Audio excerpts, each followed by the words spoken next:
Donc effectivement, la visioconférence, qui est une technologie aujourd'hui très aboutie et surtout très facile à déployer pour des gens qui sont éventuellement même en télétravail, donc à leur domicile, puisque avec un ordinateur, avec une webcam, on peut aujourd'hui, grâce à la visioconférence, se connecter, alors soit se connecter avec son entreprise, soit se connecter avec d'autres collaborateurs eux-mêmes en télétravail, voire même se connecter à plusieurs et tous en même temps, donc avec son entreprise et l'ensemble d'un certain nombre de personnes en déplacement et à l'extérieur de l'entreprise.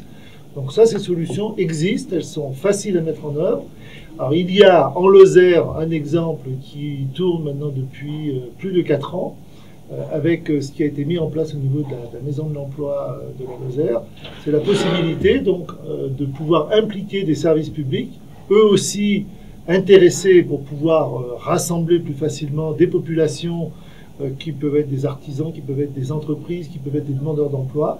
Et là aussi, on utilise toujours cette technologie de visioconférence.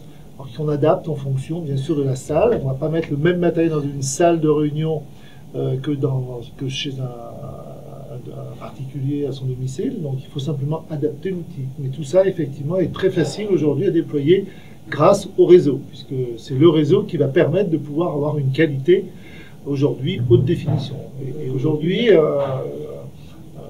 quelqu'un qui veut effectivement éviter de se déplacer à Mende, puisque c'était l'enjeu de ce projet, l'hiver comme l'été d'ailleurs, les déplacements sont longs, donc il est possible de contacter l'établissement que l'on souhaite joindre.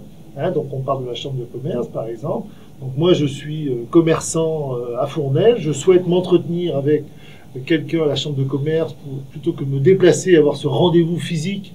Eh bien, il suffit de prendre contact avec la chambre de commerce, de dire voilà, moi je souhaiterais qu'on ait un entretien à distance.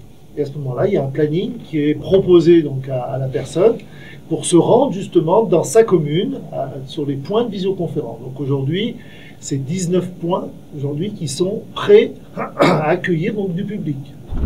Alors accueillir du public, ça veut dire que la personne va se rendre à l'heure prévue sur le lieu prévu et est accueillie par une animatrice, donc quelqu'un qui va l'asseoir un petit peu comme là, on s'assoit à une table, et elle va pouvoir s'adresser et avoir un échange qui va durer une demi-heure, 1 heure, avec la personne qu'elle souhaite rencontrer.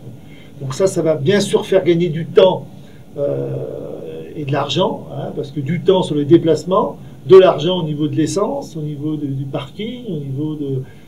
et puis surtout, ça va permettre d'augmenter la fréquence finalement des entretiens.